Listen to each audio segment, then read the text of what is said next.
Grace Shalom Hopkins, and welcome to another episode of Spin Weekly. First, let's talk about my eyes dye. Actually, it is a collection of 4 autoimmune issues. So fun.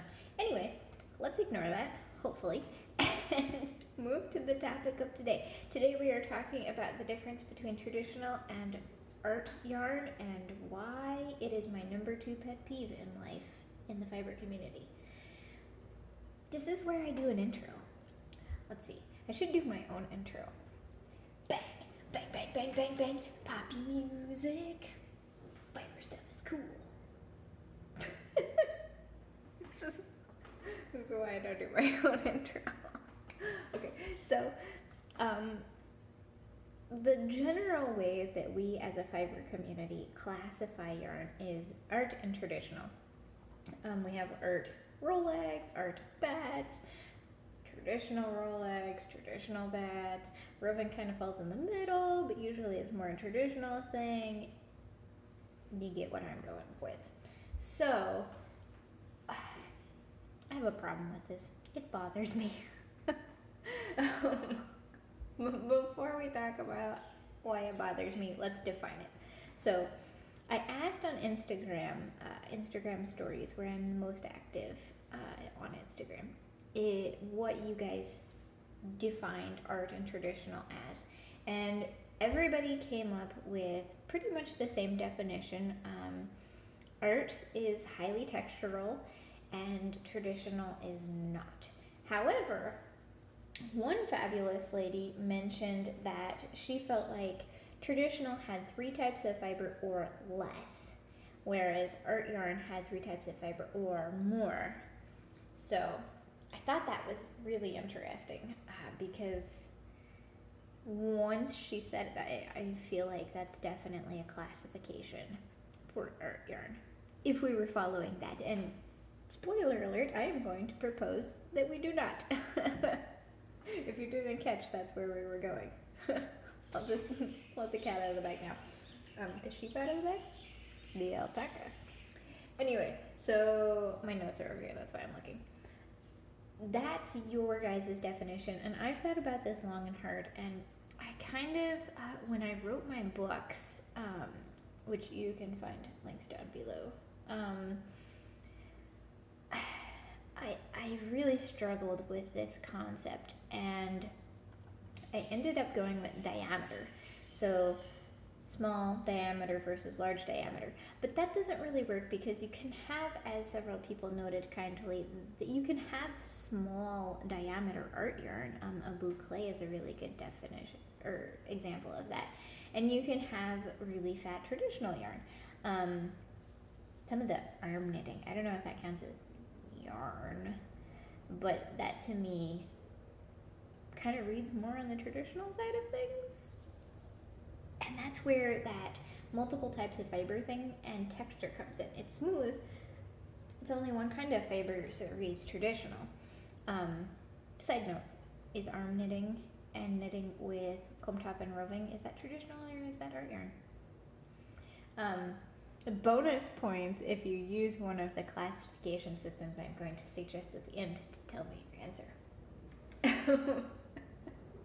So, that's kind of what I came up with at the point that I was writing the books, but I have since kind of decided that perhaps it is more technique based. That if a machine could have spun it, it is traditional, and if a machine could not have spun it, it is art yarn. I have seen a lot of people have the compliment, oh, you can't even tell if she spun it or the machine spun it. It's this like perfectly balanced 3-ply lace weight, blah, blah, blah, blah, blah. So that's kind of where I got that idea, but I don't think that alone is a good classifier. So I have long struggled with this.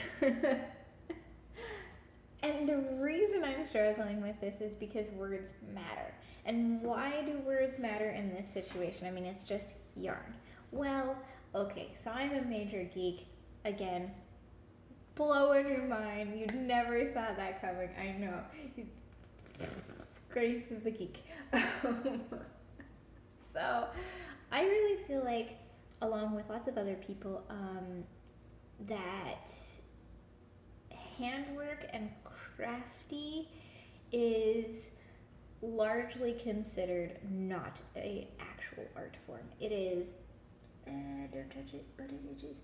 It is women's work or a hobby. It's not on par with like old bros from Europe painting and sculpting and composing symphonies.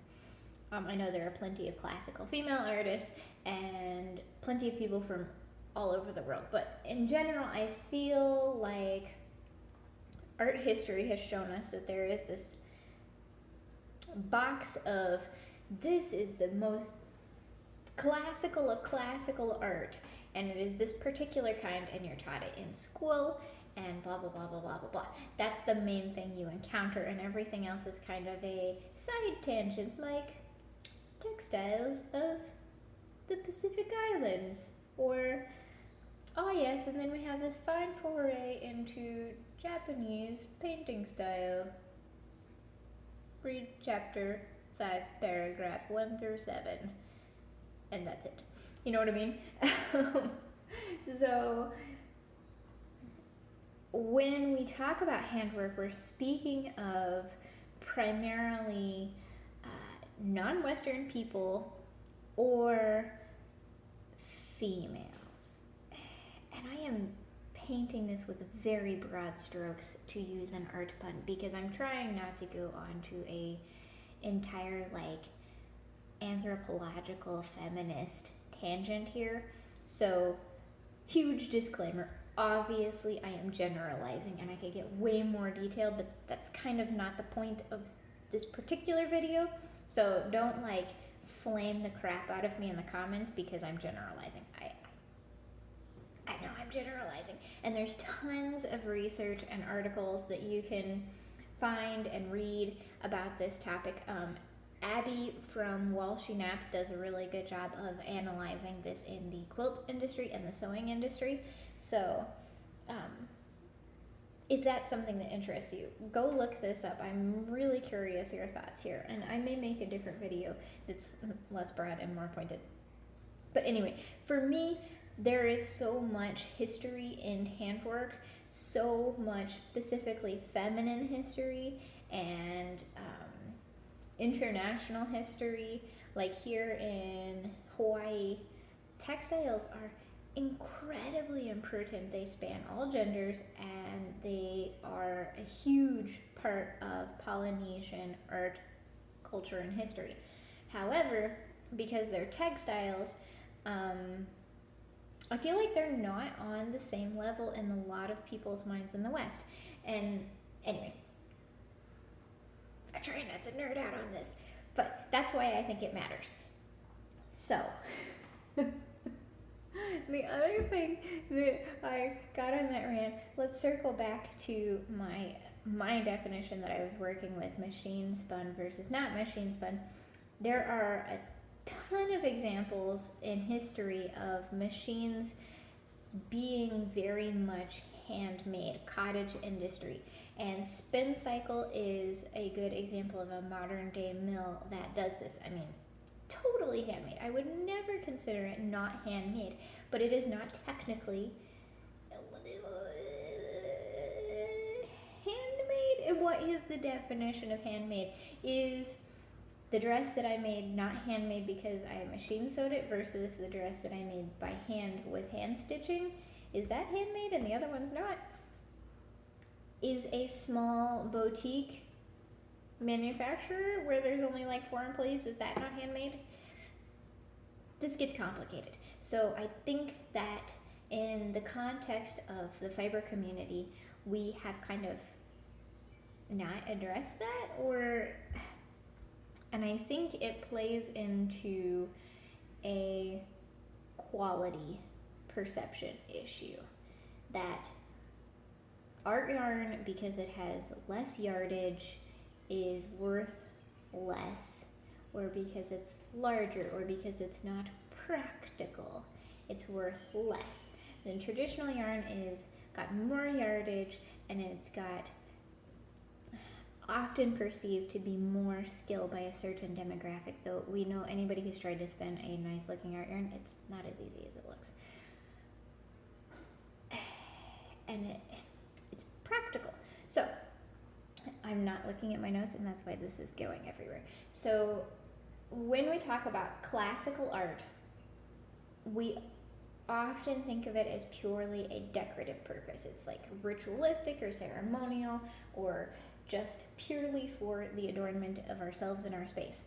However, when we think of handwork, traditionally, historically speaking, it's been first a practical item and then a beauty item. So people infused the aesthetic appeal second after practical. If your mittens are not warm and sturdy, it doesn't matter if they have like a bangin' freaking Norwegian pattern on them.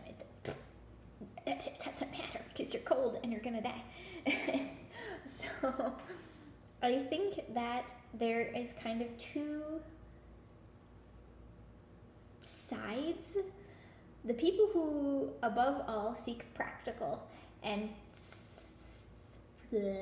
find not a lot of value in something that's not first practical. I can't make something with this. How do I make something useful with a coiled, core-spun, auto-wrapped yarn?